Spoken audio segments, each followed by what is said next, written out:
All right. Cool. This is Jason Metalchondria here with Adam of Rivers of Nihil. Good to see you. And as I mentioned, I went to the last week for the LA show at 1720. And I don't know if you noticed lately, there's been so many shows in a good way. There's been countless shows. But for some reason, this show, it was packed. And I didn't think it had anything to do with the pandemic. I think the lineup, your guys' popularity, headlining spot, Fallujah, Zenith Passage making an appearance for a few days. I think that, and there was a lot of even like younger audience members, which I think everyone in the band would like, to keep that going. So I feel like this tour must be going pretty well. I think pandemic or not, it'd be exactly the same. So how's it been going so far? You're about what 8 9 days left on the tour? Yeah, I think we have five. Yeah, Okay. including today. So we're really getting to the end of it. But yeah, it's been an amazing tour, and it was kind of just designed that way. And we know that there's a lot of shows happening now. A lot of people looking to get back out there after our long forced break. But it was always our intention to make these shows as cool as possible and put on bands that we know people would want to see. So yeah, it's been really awesome. It's been yeah, more than we could have asked for, I think. And yes, that 1720 show was really awesome. It's a good time. I'm glad to hear that. And speaking of a new member, at least live, we heard that Andy Thomas is at least doing live things with the band, and that's a killer guitar player, singer, songwriter. You got it. That can only make the band better, even live. How did that come to be? Well, we just we uh, things just kind of had started to run their course with our last rhythm guitar player, John Tafur. It seemed like his interests and our interests were different, which happens. It was nothing crazy, but also Andy was kind of just he was available right now, and said he was willing to put in the time and learn all of this whole big headlining set, like probably 2 3 weeks he had, and we trusted him to do it because he's Andy's been kind of family to the band for a long time. Like, we all grew up in the same town together, and we used to go to shows together. Our old bands would play together and stuff.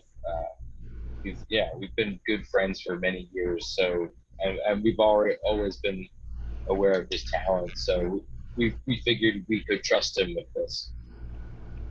Yeah, that's a guy that has just done so much for the metal community and for singing and guitar playing and everything. Is that can only make the band better. So that's cool. I'm glad to hear that.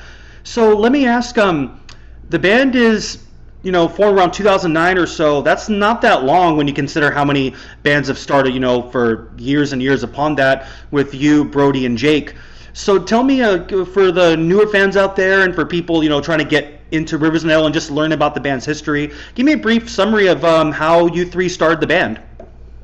I mean, it sort of started with two separate bands coming together. Brody and I were in a band together, and then Jake was in an earlier version, I guess, of Rivers of Nihil with our original rhythm guitar player and drummer. And then it just so happened that they had, things were going rough in those individual projects, so we just kind of put it all together to make Rivers of Nihil as it was for the first, I guess, like 4 or 5 years of our existence. Uh, so yeah, but it in the beginning there it was just the idea was just like make the sickest metal band we could. Like it wasn't really like no high-minded idea or anything like that. We just wanted to make stuff that was like going to be because I felt at the time we felt like we had the best players from the area working at one project.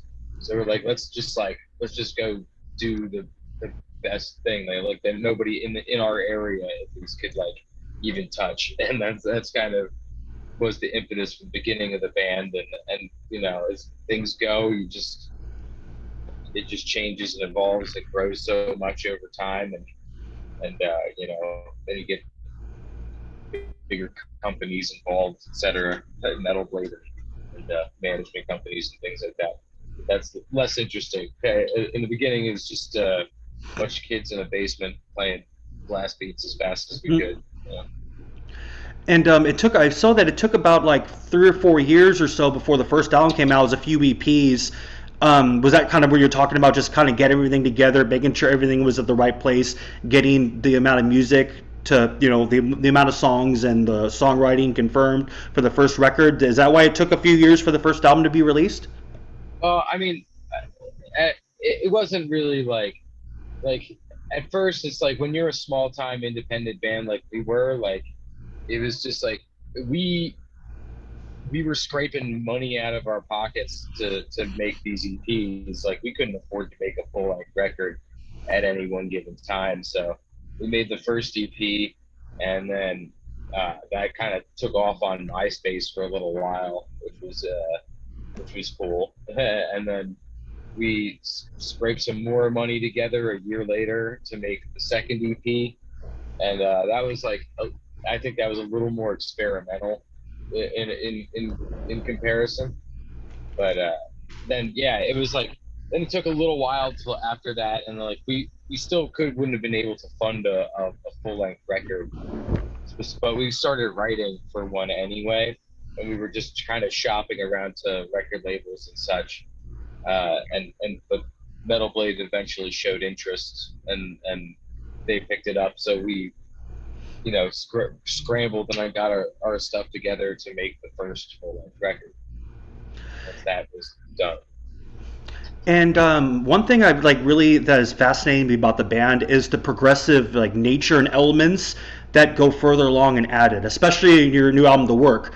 And you can, I mean, the biggest obviously people can tell is the saxophone display, which it's funny. You would think like people think that a lot of metalheads are like we just, and there are ones who are just it has to be the first record or nothing, and like we don't bring other elements in. But I think overall, for the most part, I think we've been pretty accepting of using different elements and different instruments to bring in. A lot of folk metal will use accordions and all that, so I think it really adds to the dissonances, the interludes, and like the ending of episode, like just a way you're brutalized in there, and then the end is just this wave of like just this new progressive nature, and I think it really brings out the best in the band. So I'd like to ask, how did that come to be to add that new element in for this new record? And I think that was added in a few years before the record was made. Yes. Yeah.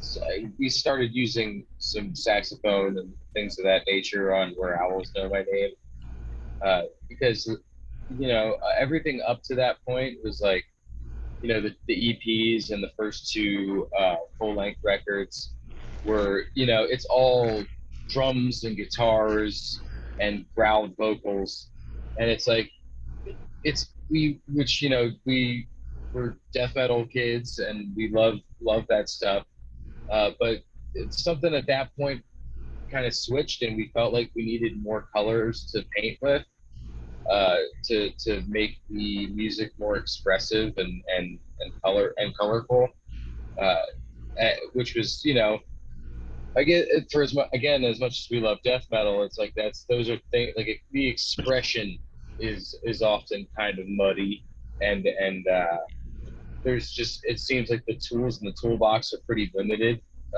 When some people would argue that that's like what makes the genre what it is, but and if so, whatever. I just wanted to take what we had available to us, which turns out to be we had a friend who could play saxophone in this context. So Zach Strauss, and so we enlisted his help on several tracks. There just ended up being more and more spots where we were just like, this isn't really a good place for a guitar solo. This really isn't like maybe the best spot for like a singing verse or something like that. Like, so maybe we can throw some sax here. Not you know uh because why not just have that, and then on top of other things like synthesizers and keyboards and mellotrons and things of that nature we added as well, and a lot of more clean set sung vocal passages. It's all like a way to like communicate the emotion of a song more clearly. Sometimes and it's not like,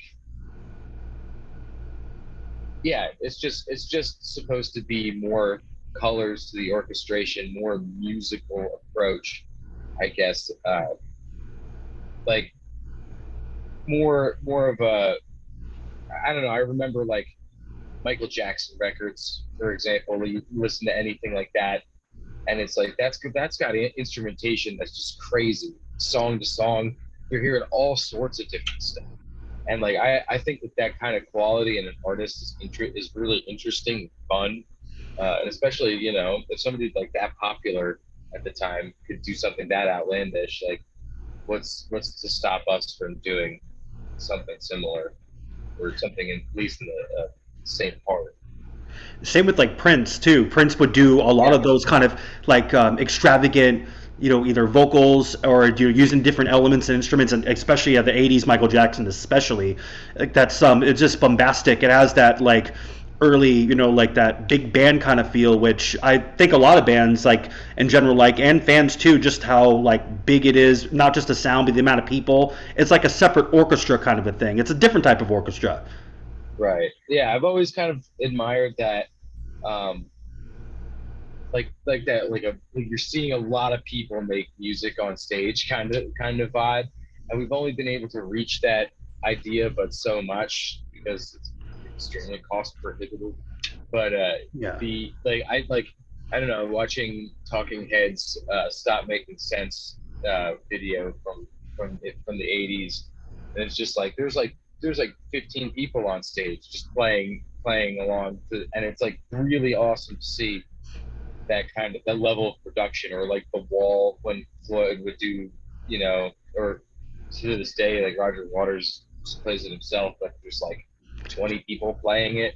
Like I always think that that's really cool versus like five five long haired dudes just playing fast riffs, which has its charm, but like I don't know, there's more to life, I guess. No, and I think also too because we're so as like death metal heads and extreme music heads, we're very used to these unique song structures, timings, time signatures, ability, technicality, and then when you see it with that many people in there, it's all like separate. Everyone has their part, but in some principles it's kind of the same way. So I think maybe that's why fans, we're kind of used to seeing all this between five guys, and now it's spread out to 15 to 20 people, so we can see, you hear what we hear, you can hear other genres, and you can pick up things, which I think really is another reason I tell people metal is so inclusive and helpful. For it helps you break down and discover new things about other genres. Sure, yeah.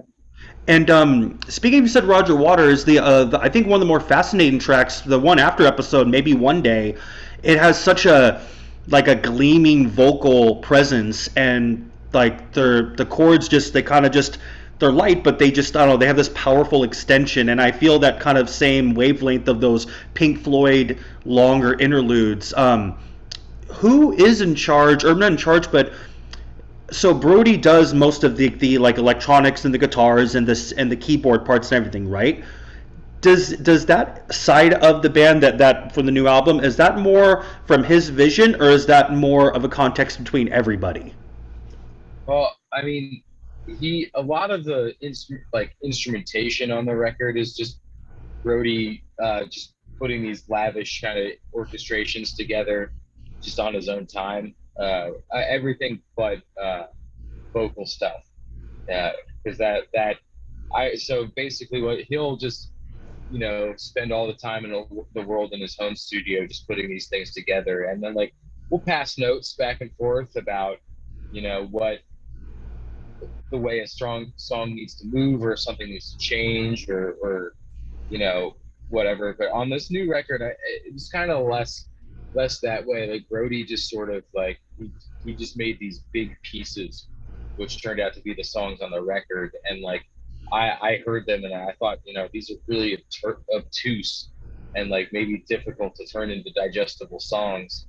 But I feel like, through like getting to know them and then like placing the vocal melodies and all of that stuff with it, it turns them from these kind of just like hulking masses of songs into something that is more relatable. Uh, so it's kind of, that's kind of how it works. Like Brody kind of puts everything together on a music level, and then I'll assign the vocal and arrangements, lyrics, that sort of voice to it.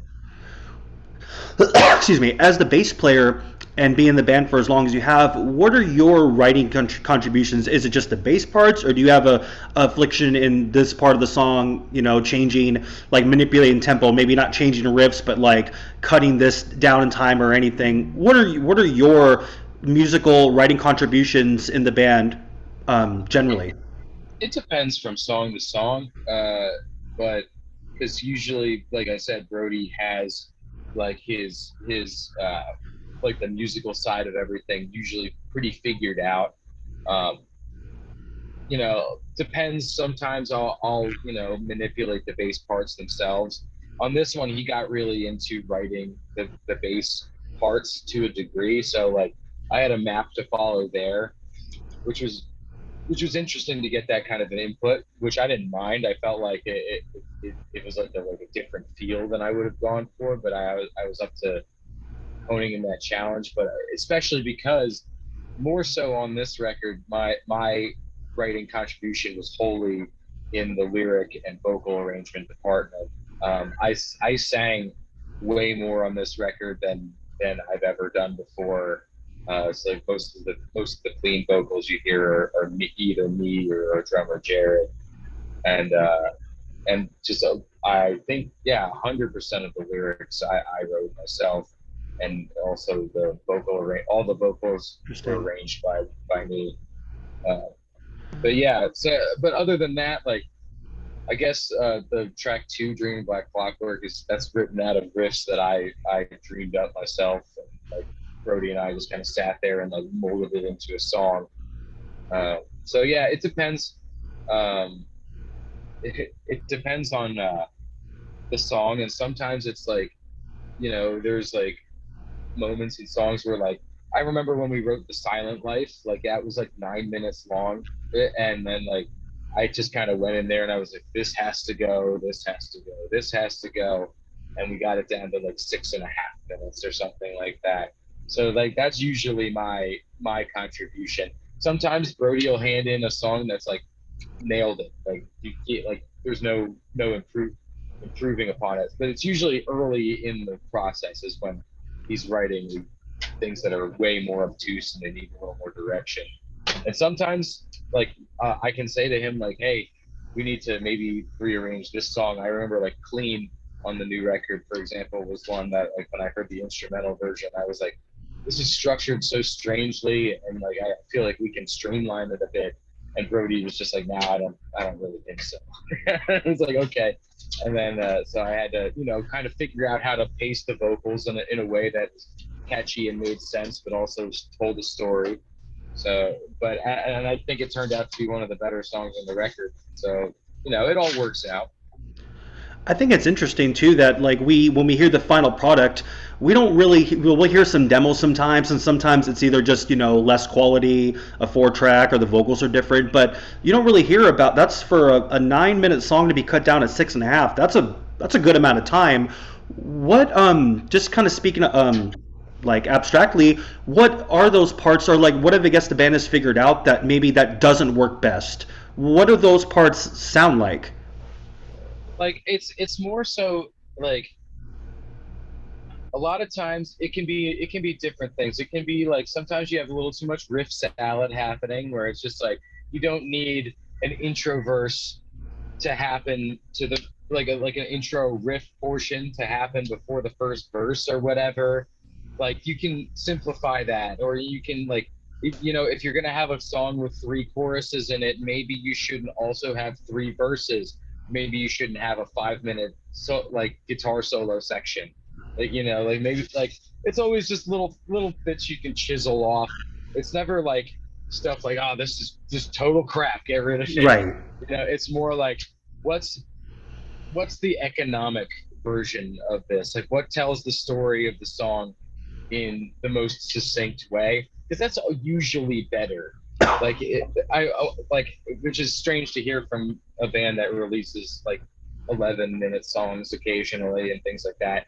I mean, because I like that kind of indulgence in songwriting too, but it's like sometimes when you hear a song like The Silent Life that has like a really good chorus, really pronounced chorus, but still has a lot like of other weird territory to explore, you want to make sure that you're not bogging any one section down too much. So like there was probably another whole verse section that probably had to go or something, probably a whole other, riffy passage, if I remember correctly. But it's just, we whittled it down, and it's our most probably one of our top most popular songs now.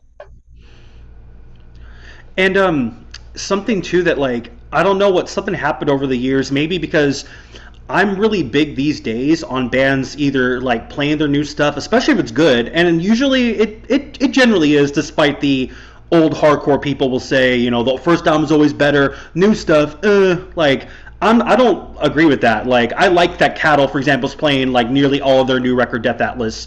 Revocation just played all the outer ones on their tour a few years ago before COVID. And I like when bands change it up because each tour in each show is a different story. Like if I know which album, if I know what album it's get, like if I hear an album and I know what song it's going to be, like I don't know, that kind of change. Like then you already kind of know what to expect. I say that because like this the tour, like it's pretty much off the last two where I was know my name in the work, and it works so well because with like the progression continues the most on the work, but you still get a lot of that driven heaviness, but a lot of those progressive elements around the interludes and middle ends of the songs on the previous record before that. So you get that 1-2 punch, which I think works really well live. I say that though too because with the other two records, like when you hear Sand Baptisms and Ancestral Eye, you hear a little bit of those progressive elements, but you said it's just the guitar parts only kind of a thing. What is the challenge of creating that kind of set list? Maybe it's tour by tour, or maybe it's what the band wants to do permanently, of incorporating enough of your discography to get the full feature of the band. Right. I mean, there's so many factors that go into set list choosing, especially when like we've had such a long forced break that and now we do have like a lot of touring coming up. So it's like it was like I kind of for this tour wanted to pull a lot of old stuff into the mix, but then it just the set list got kind of bogged down to the point where like yeah, we had to like we have a live saxophone player with us, so it's probably in our best interest to utilize that as much as possible. Right. And Andy having new stuff to learn and like thinking about what we're gonna have to be playing in the year to come. It's mostly newer material. Um, but I mean, we'll pepper in some old songs here and there in the future. But it's just for now, it was a kind of a let's do like we wanted to put a show together that had what we felt like were like the biggest moments, and for the restrictions that we gave ourselves, like having a live sax and so forth. Like it all just turned out to be the last two records, and I don't think the show suffers for it. I mean, like I would like us to card out some old songs in the States here in the future at some point, but this just wasn't the tour. It'll have to happen eventually sometime. We don't want to ever be like, oh, we're completely done with the old material, but we're really proud of the new stuff, and we'd like to, for any naysayers out there that there may be, we'd like to take out a lot of this new stuff and show it to them in a live context and kind of prove why it is awesome and worthy of the name. So that's yeah, that's kind of how that comes together. Yeah, no, and I agree. Like I like I personally think that the last two records are the best representation of the band. No, I like that bands do that. Like I remember famously with the Matter of Life and Death from Iron Maiden when they back way back they played the whole album live and there was videos of the sign a fan had a sign play old stuff and Bruce rips it up and I like people like I guess for a lot of people like that old stuff because you hear that talent, you hear how the band started. But I guess like for me, and it comes with sports and other things too. Like the middle part of the band's career, and then fourth, you get to hear how they're like retooling, getting better, and figuring things out. Like Yeah, Divine Intervention from Slayer is my favorite Slayer album, and most people will say Rain and Blood, and Hell Awaits, and but I just like that nuance and that difference. And bands like Megadeth and Behemoth, who I think sound wise are fantastic live, but I'm fans of them, but I'll be critical. Their set list itself, it's generally the same. If it's from this yeah, album, I know what songs it's going to be. If it's from this album, I know it's going to be this song. And when you already kind of know what's going to happen, it takes away from it. So no, I say I appreciate that. I just wonder like the bands like now I know it's more of a logistics and timing kind of a thing. But real quick to piggyback on that, I went to see Tombs and Origin and Abysmal Dawn yesterday, and Todd Stern is with Psychroptic and them, and we had a conversation a few years ago about set list choices and how he said the market is where that's just kind of the new tour cycle. You play the new album, you play some old, and then you go back and forth and back and forth. And maybe with touring now is going to be changing. Maybe bands can do more live shows. Is there a better? Is that just how the music market is, where it's just that new album cycle, some other stuff, then the new album cycle, and then things get deteriorated from the set list? Is there a way to maybe I don't know do something different at all? Any ideas or do you kind yeah. of yeah I mean, I feel like as long as as far as the set list goes, like when I go to see a band, I or any artist, I want to be reminded in some ways why I like that band so much. So like, uh, I'm like a good example is I recently saw Tyler the Creator live a few months ago, and it's just like it's good song after good song after good song by him that like I've been listening to for the past like 15-ish years. And so it's just like it just made me go like wow, like that's what you're really here for, is you want to hear those really good songs that you like. And you know I'd say like for us personally, like if like our biggest landmark like debut of an album really was just Where Owls Know My Name. Like the our first two full lengths like had their fans, but they really didn't like break us. So like playing stuff off of those records feels like a kind of wink wink nod nod to the older fans, which is nice when we can do it. But I think most people who enjoy this band are just looking primarily for the last two records, for what I can say. So using that model, like just giving them the best moments we can, is a product of that. But yeah, it can be cynical, and like you just play some of the new, then you pepper in some old, and yeah, and like you can't keep on that wheel. But like it's also like when you write something new, that's what you want to play. I right don't know. I just as the artist, it's like we could play, we could play, I don't know, stuff from like years and years. We could play Rain Eater just at every set or whatever, and it's like might make some people happy or whatever, but it feels crusty to you as a player after a while, like especially when you've made such leaps and bounds that as an artist. So the novelty of the older material wears off for you way quicker than it does for the audience. But yeah, and I kind of like to think that I hope our audience wants us to play stuff that we want to play.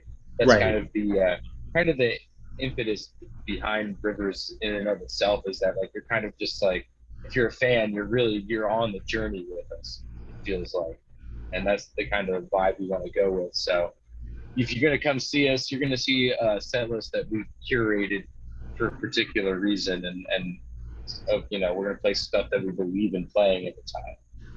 No, again, I appreciate like the newer material when bands do that. Like I generally like when like more often than not, as said previous, I like bands like personally from like their middle part of their discography to like their very like recent. Like that's just for like I want bands to do that more without fans saying, what about the first stuff? Like there's some exceptions here and there, of course, where the earlier stuff is the best from the band's material. But I've said earlier, with the progressive elements in nature and still, that really aggressive death metal in their Rivers of Nihil, yet adding, those like beautiful city-like elements, say with the saxophone and other symphonic and synth parts. You don't get that really in the first two records. So no, I'm really glad. Like I want bands to do that more. Again, I don't want a greatest hits set list, is guess what I'm saying, where it has to be from the first two and then one, I like the formula personally. What you guys are doing, I want bands to do that more and not be worried about fans. They're selling out. The newer materials generally better.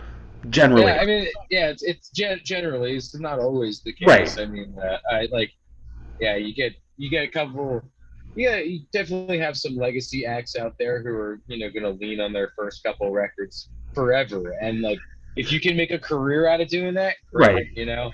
Sometimes later career bands they you can tell they're kind of phoning it in. They just making newer records just because they want to stay in the news cycle, you know. But it just really depends artist to artist. But I think you're right.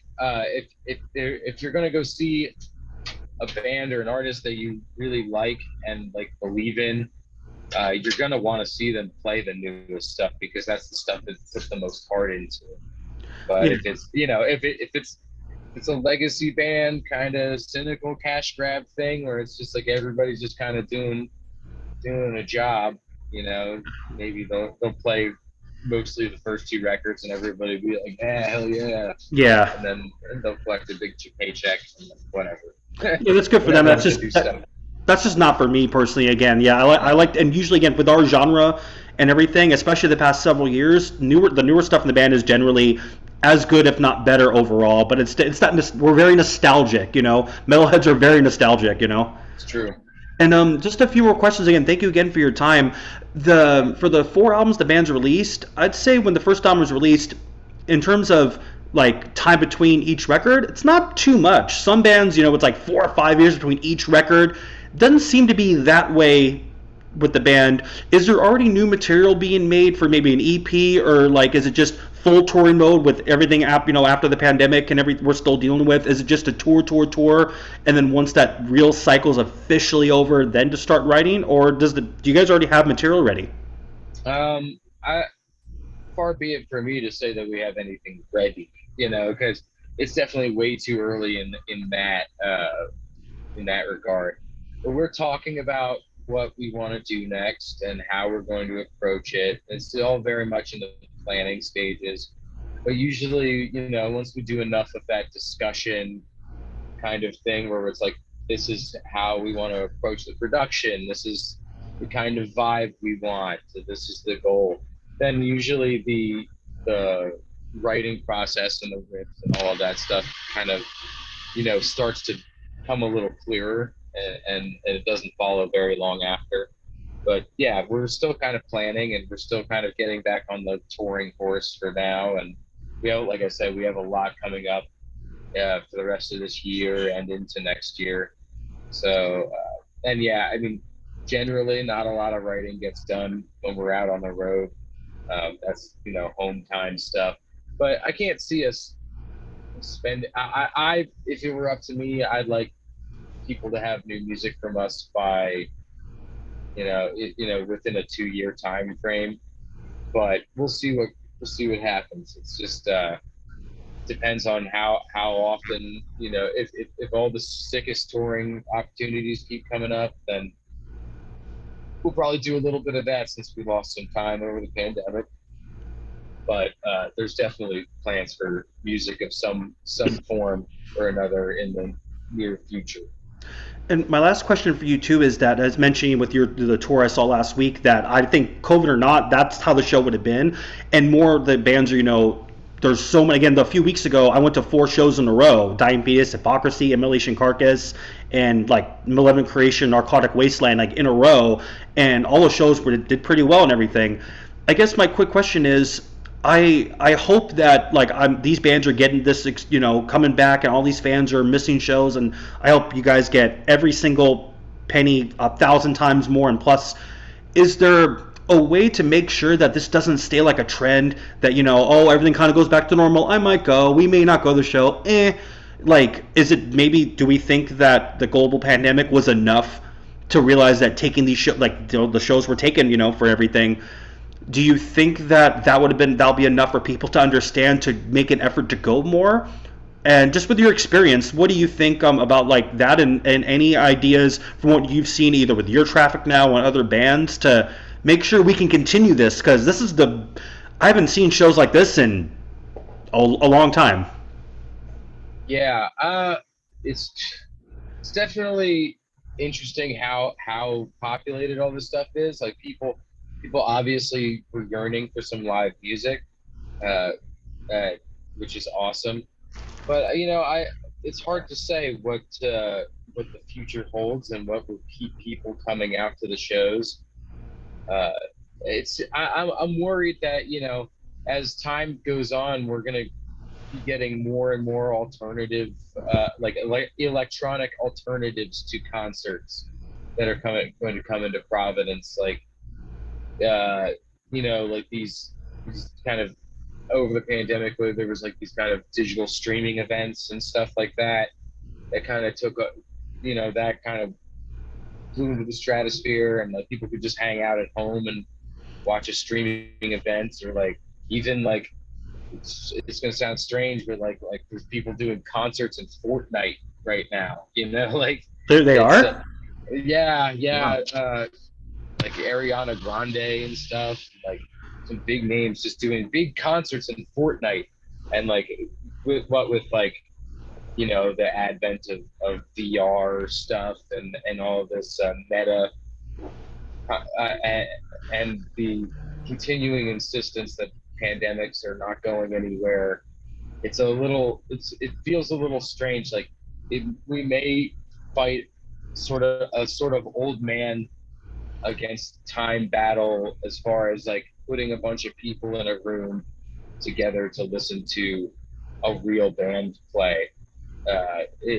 It's something that I hope we can always preserve, and something that I always hope remains relevant. But the way time and technology is just moves and continues to evolve, it who knows? Who knows? We may be the music industry may look so much different 10 years from now, 20 years from now, and things like a rock concert may feel something in the vein of how we look at like a classical or jazz performance in some ways today, where it's like, yes, going to watch the Denver metal harmonic play Huh. Rain and Blood from start to finish. Put on Interesting. your fancy, put on your fanciest patch jackets and come on down. Bring the Really. kids.